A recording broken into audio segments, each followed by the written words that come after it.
So I want to share with you what I call the kingdom keys for success. We are about to go through some crisis in this country and every country. Some of you will lose your job. Some of your business will collapse. Some of you will have downsizing and right-sizing. Some of you will have problems trying to keep your house. And some of you are going to actually lose your capacity to generate income. And I've been sent here by God, perhaps just among the other leaders, to tell you, look, if you're going to make it through the crisis, you have to focus on management.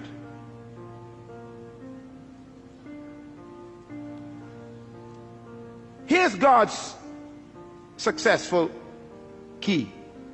Genesis 1:28 says these words, and the Lord blessed them, and God said unto them, be fruitful and multiply and replenish the earth and subdue it, and have dominion over the fish of the sea, the fowl of the air, and over every living thing that creeps upon the ground.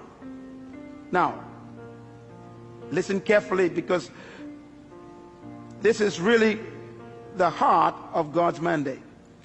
In Genesis 1:26, God says these words about you. Let them have dominion over the earth. In Genesis chapter 1 verse 28, God tells us how to do it. Dominion means to govern, to rule, to control, to manage, to lead. Now in verse 28, he tells us how to dominate the earth. He gives us the process. Please get your pen. You're going to write this down, because anyone who wants to dominate in the earth will have to follow God's simple process. First of all, the 4 keys or principles of success in God's program. Number 1, be fruitful. God never said to be seedful. The first command God gave man was to be what? Fruitful. It's impossible to produce fruit unless it was preceded by seed. God will never demand what doesn't exist already. So God's first command is to be fruitful. Now, when I looked at the word fruitful in the original Hebrew, it does not mean to have children. It shocked me.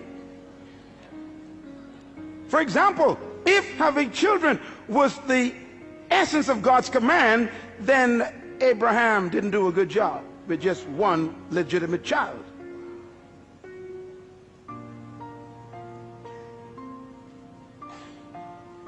The word fruitful, write it down, it means productive. Be productive. God's first command to humans is be productive. That means produce something. Poverty is the absence of self-production. I remember when Jesus was laying on the floor one day eating, a woman walked in. It was illegal for her to do that, where men were eating at that time, and she stepped over Peter, James, and John, and she came to him, and she took this beautiful stone bottle, and she broke the top, and she poured this ointment over his body, and she began to rub it into his flesh and into his feet, and the scent filled the room. And right away the men knew this scent indicates a quality of ointment that was very expensive. Matter of fact, it was imported from Egypt. They knew it. It was used for embalming bodies. It cost $12,000 to $13,000 US in our day. That's why they said this is a year's wages in one bottle. And they complained to him and said, sir, why do you let this woman waste this precious money on your body? And Jesus said something very important. They said it could have been given to the poor. His answer was, the poor you always have with you. Now, when I looked at the word poor there, it shocked me. It doesn't mean those who lack. It means non-productive ones.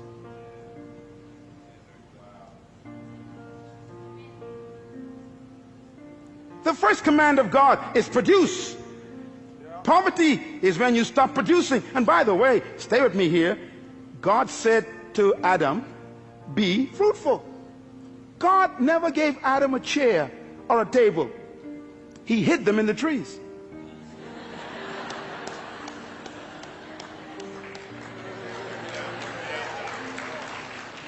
God never gave man shoes. He hid them in the cows.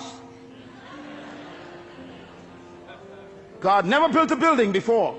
He hid the buildings in the dirt, in the concrete. He hid the cars in the ore, in the mountains. Be fruitful. Be productive. The future of Australia is not in America or England. It's in Australia. The capacity to produce is right here. Poverty is a lack of creativity, not a lack of resources. There is no crisis except a crisis of creativity. No money has left the planet. No matter what they say around the world, no money went to the moon, no money went to Mars. It's all still here.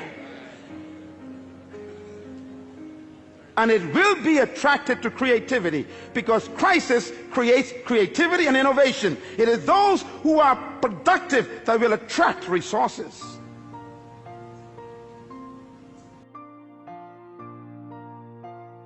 Is multiply. Multiply means to reproduce what you produced. If you follow any successful company, you know, I was driving here a moment ago and I just saw McDonald's. And McDonald's is far away from its original headquarters in Orlando. And it's amazing, when you go to McDonald's in any part of the world, it's the same burger. McDonald's has discovered God's program more effectively than the church. First of all, you what? Produce. Everybody say produce. In other words, you produce something. You produce one good item. McDonald's produced a product called Big Mac. You cannot find the Mac anywhere else. That's their fruit. But having a good product, you will still die of starvation. A good idea doesn't make you wealthy or successful. You got to be able to move to stage number 2. Multiply. Reproduce it. McDonald's have to develop a system that can produce 1 billion burgers every single month. And it's the same Big Mac. In China, in Ukraine, in Mexico, it's the same burger. In the Bahamas, in Jamaica, in Trinidad, in London, it's the same burger. Why? They have learned to move God's second stage. They produce and then they reproduce. Every successful business on earth has stolen God's process, and only the church have missed it. That's why we're broke. Microsoft, Bill Gates produced one good fruit, and then he put the system in to multiply it. What you cannot reproduce will die. The third command of God is very important. He said replenish. Everybody say replenish. The word replenish means to distribute. You know, it's incredible. God's ideas are all business ideas. Why? You are a manager. No matter how good your product is, and no matter how many times you reproduce it, nothing can destroy a company faster than dead inventory. Come on, businessmen, talk to me. You can have the best product in the world in the warehouse and still die of starvation. You must move to the third level of success, and that is distribution. This church was not built by God just to become a good product. He wants to reproduce this 1,000 times in the city. And then he wants to distribute it to other nations of the world.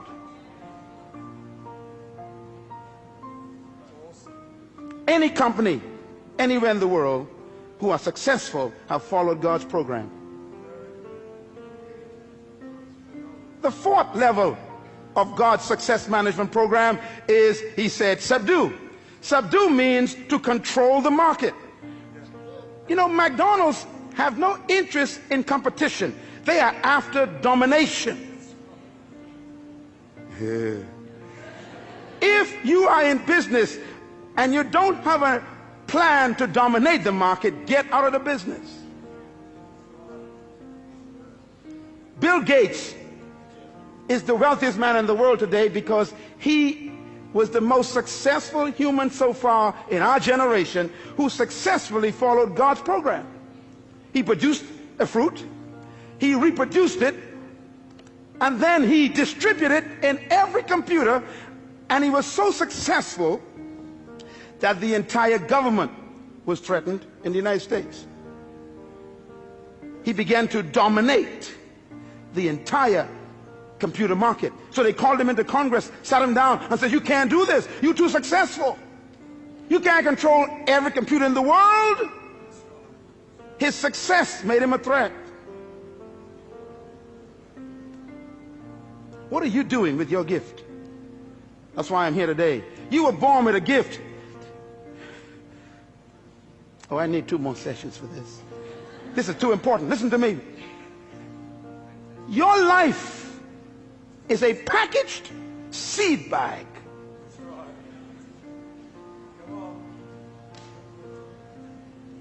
Subdue, control.